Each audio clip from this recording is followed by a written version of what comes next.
শুভ সকাল বন্ধুরা, তোমরা সবাই কেমন আছো? আশা করি তোমরা সবাই খুব ভালো আছো। আমিও আছি বেশ। আর এখন ঘড়ির কাঁটা 8টার ঘরে। আর আমার সকাল সকাল ডিউটি শুরু হয়ে গেছে। যতক্ষণ ঘুমিয়ে থাকি ততক্ষণ ডিউটি থাকে না। ঘুম থেকে উঠলেই কাজ আর কাজ, একের পর এক, লাইন বাই লাইন কাজ হতেই থাকে। আর এই দেখো, বিছানার চাদরটা যখন নতুন কিনি তখন কি সুন্দর হয়েছিল, চকচক করতো, কালারটা দারুণ ছিল। আর 2-4 বার ধোয়ার পরে কালারটা এই রকম এসেছে, ফ্যাক্সে ফ্যাক্সে হয়ে গেছে না কালারটা।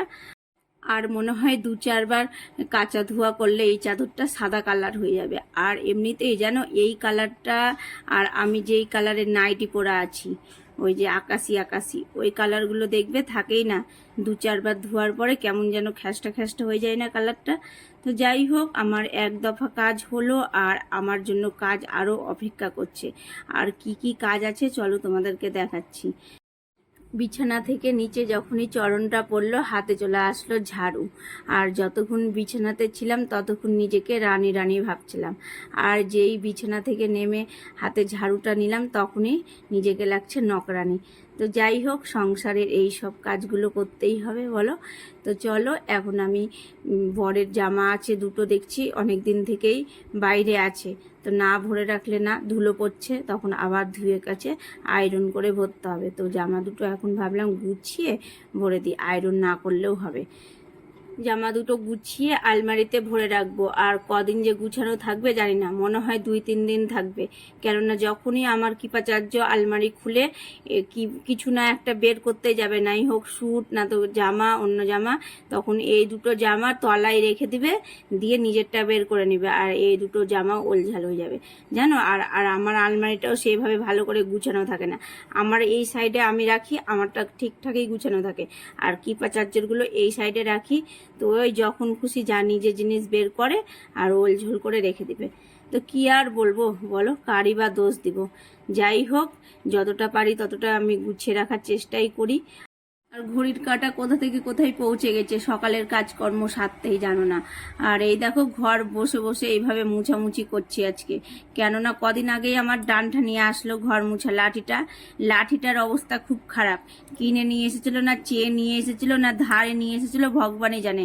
লাঠিটা দুদিনও গেল না, ভেঙে টেঙে একাকার হয়ে গেল। ওই যে দড়িগুলো হয়, দড়িগুলো ছুটে পালিয়ে গেছে। তাই এইভাবেই ঘর মুছতে হচ্ছে। আর এই নিয়েই আমাদের মধ্যে ঝামেলা হয়ে গেল। আমি বলছি কি, কেমন যে কিনে নিয়ে আসো সব ডান্টা মানটা, দুদিনও ঘর মুছতে পারলাম না, ভেঙে টেঙে চুরমার হয়ে গেল। তখন বলছে কি, না, ডান্টা দিয়ে ঘর মুছতে হবে না, এইভাবেই মুছো, তবে শরীরটাও অনেকটা হালকা হবে। যাই হোক, ব্যায়াম হচ্ছে কিনা জানি না ঠিকঠাক। তো এইভাবেই মুছলাম। আর এই দেখো, স্নান টান সেরে নিয়েছি। আর স্নানের পরে তোমাদের সঙ্গে আবার দেখা হচ্ছে। আর পুজোটাও সেরে নিয়েছি। আর রান্না বান্না বসিয়ে দিলাম। আর কি রান্না করব বলো তো আজকে? এই দেখো, লাউয়ের চোকা আছে, লাউয়ের চোকাটা আলু দিয়ে ভাজা করব। খেতে ভালো লাগে না? লাউয়ের চোকা আলু দিয়ে ভাজা, পেঁয়াজ দিব তার মধ্যে, আর কালো জিরে ফোড়ন দিয়ে লাউয়ের চোকাটা ভাজা করি। ঝটপট রান্নাটা সেরে নিব জানো। কেননা আজকে খুব গরম পড়েছে আমাদের এখানে, প্রচন্ড গরম। আর বাইরে তো তাকানো যাচ্ছে না, মনে হচ্ছে চশমা লাগিয়ে বাইরে তাকাতে হবে, এই রকম আজকে রোদ করেছে জানো। তাই ভাবছি তাড়াতাড়ি রান্নাটা সেরে টেরে ফ্যানের হাওয়াতে কতক্ষণে বসবো। এরকমই হয় জানো গরমকালে। আর লাউয়ের চোখাটা ভাজার জন্য কালো জিরা খুঁজছি, আর কালো জিরা খুঁজতে খুঁজতে পাচ্ছিলামই না জানো। আর এই কৌটাটা একবারে ভিতরের কোণে ঢুকানো ছিল। আর এই কালো জিরাটা মনে হয় অনেক দিন ব্যবহার হয়নি, সামনে ছিল না। আগেকার যে আর একটা কৌটাতে থাকে কালো জিরা, ওটা দিয়ে রান্না বান্না করতাম। তো আজকে ওই কৌটাতেও শেষ হয়ে গেছে, তারপরে এটাতে দেখতে পেলাম আর ভুয়া ভুয়া কেমন একটা সাদা হয়ে গেছিল। তাই হাত দিয়ে 2 হাতে ভালো করে কচ নিলাম। তো দেখো, সুন্দর হয়ে গেল। তো এই কালো জিরাটা ফোড়ন দিয়ে এই যে ভাজা করব, আলু ভাজাটা, আলুর চোকা বলছি, বেশ লাউয়ের চোকা ভুলে গেছিলাম। তো যাই হোক, এখন রান্নাটা তাড়াতাড়ি করে কমপ্লিট করি, এটা তোমাদেরকে অনেকবার বললাম। কৃপাচার্যকে যখনই দুপুরে এই খাবারটা দিব, বিশেষ করে লাউয়ের চোকা ভাজাটা আলু দিয়ে, তখনই কৃপাচার্য বলবে, গরুর মুখের খাবারটাও খেয়ে নিচ্ছ, তো আমরাই যদি এই চোকা টোকা সব কিছু খেয়ে নিই তবে গরুরা কি খাবে? এটা বলবে জানো। তো যাই হোক, আগে কিন্তু আমরা লাউয়ের চোখাটা খেতাম না, একজন ভেজেছিল এত সুন্দর লাগছিল, তারপর থেকে লাউয়ের চোখা, কুমড়োর চোখা বেশ ভালো লাগে জানো খেতে। এই যে বাটা করেও লাউয়ের চোখা দারুণ লাগে। তারপরে কাঁচকলার চোখা বাটা করে খেয়ে দেখবে, ভর্তা দারুণ লাগে। তো এই সব খাবার যদি আমি করি তো কৃপাচার্য মনে মনে একটু কিন্তু রাগই করে, কারণ বলবে কি গরুর খাবারগুলো গরুকেই খেতে দিও, আমাদের জন্য তো অনেক কিছুই রয়েছে খাবার, তাই না।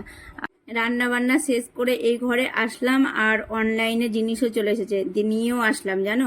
7 দিন আগে বুক করেছিলাম, ভাবছিলাম কবে আসবে কবে আসবে, আর আজকে অপেক্ষার অবসান ঘটলো। জিনিসগুলো কিন্তু ভালো এসেছে, এই দেখো ওয়ান পিসটাও ভালো এসেছে, আর একটা টপ অর্ডার দিয়েছিলাম, দুটোই কিন্তু আমাকে ভালো লাগছে। তোমাদেরকে কেমন লাগছে জানি না, কিন্তু আমার দুটোই পছন্দ হয়েছে। আর যেমনটা কালার দেখেছিলাম সেই রকমই কালার দিয়েছে।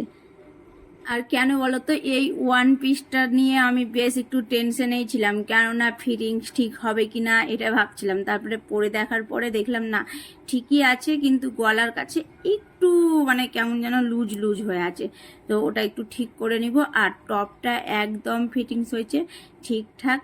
তো দুটো দেখেই আমার খুব খুশি হলাম জানো, কেননা যেই জিনিসটার জন্য এতদিন থেকে অপেক্ষা করছিলাম সেটা আজকে এসেই গেল।